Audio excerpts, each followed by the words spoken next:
Long before horror movies, dark rituals, and modern stories about demons terrified humanity, ancient civilizations already feared entities they believed existed beyond the visible world, beings associated with chaos, temptation, destruction, and death itself. The Bible mentions many terrifying figures, often described as demons or dark spiritual powers. Yet most people only know the names Satan or Lucifer. Hidden within ancient scriptures and forgotten religious texts are far darker entities that many believers once feared intensely. Some were said to corrupt entire nations. Others were believed to drive humans into madness, violence, or despair. And according to ancient traditions, some of these beings may still influence the world even now. One of the most mysterious figures is Abaddon. The name appears in the book of Revelation, one of the darkest and most symbolic books in the Bible. Abaddon is described as the angel of the bottomless pit and ruler over terrifying creatures released during the apocalypse. In Hebrew, the name means destruction. Ancient texts portray Abaddon not merely as a demon, but as a force connected to annihilation itself. Some traditions viewed him as an angel of death, while others described him as a destroyer unleashed during the end times. What makes Abaddon especially terrifying is that he is not portrayed as a typical horned demon from modern imagination. Instead, he represents unstoppable devastation, a being associated with the collapse of civilization and divine judgment. Then there is Legion. Unlike most demons in Scripture, Legion was not a single entity. According to the New Testament, Jesus encountered a possessed man living among tombs, screaming and cutting himself with stones. When asked its name, the entity answered, "My name is Legion, for we are many." The statement became one of the most chilling moments in biblical literature. The idea of countless spirits existing within a single human terrified ancient audiences. The possessed man reportedly displayed unnatural strength, breaking chains, and living isolated among the dead. To many theologians, Legion symbolized complete spiritual corruption, the destruction of identity itself. Even today, the word Legion remains associated with overwhelming darkness and demonic possession in popular culture. Another terrifying entity hidden within ancient tradition is Asmodeus. Though more commonly known from apocryphal writings and Jewish folklore, Asmodeus became infamous as a demon connected to lust, jealousy, and destruction of relationships. In the Book of Tobit, Asmodeus falls obsessively in love with a woman named Sarah and murders every man she attempts to marry before their wedding nights. The story is deeply unsettling because Asmodeus represents destructive obsession rather than simple evil. Ancient people feared not only physical monsters, but invisible forces corrupting emotions, desires, and human behavior itself. Over centuries, demonology transformed Asmodeus into one of the princes of hell within occult traditions. Then comes Belial. In some biblical passages, the word originally symbolized wickedness or worthlessness itself. But over time, Belial evolved into a specific demonic figure associated with corruption, lawlessness, deception, and moral decay. Certain ancient writings describe Belial as the embodiment of evil influence over governments, leaders, and societies. Unlike monsters that attack physically, Belial represented corruption, spreading silently through human civilization. That idea remains disturbingly relevant today. Perhaps one of the strangest and least understood figures is Azazel. The name appears in ancient Jewish traditions connected to the ritual of the scapegoat. During certain ceremonies, One goat symbolically carried the sins of the people into the wilderness for Azazel. But who or what Azazel actually was remains debated.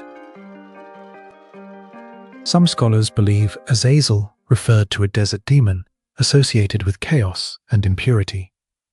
Others connect him to the fallen angels described in the Book of Enoch. According to Enoch, Azazel taught humanity forbidden knowledge, weapons, warfare, cosmetics, sorcery, and corruption. He became blamed for spreading violence and moral decay across the earth before the Great Flood. The image is deeply disturbing. A being descending from heaven not to destroy humanity directly, but to teach humans how to destroy each other. Many researchers believe stories like Azazel symbolized ancient fears about dangerous knowledge and technological advancement without wisdom. Then there is Beelzebub, often called the Lord of the Flies. Beelzebub became associated with demonic power, decay, disease, and corruption. Some historians believe the name may have originated from ancient rival gods worshipped by neighboring civilizations before later being transformed into a demonic figure by biblical traditions. This pattern appears repeatedly throughout history. As religions changed and civilizations clashed, old gods were sometimes reinterpreted as demons by new belief systems. Because of this, some scholars argue that certain biblical demons may preserve fragments of much older mythologies buried beneath centuries of religious evolution.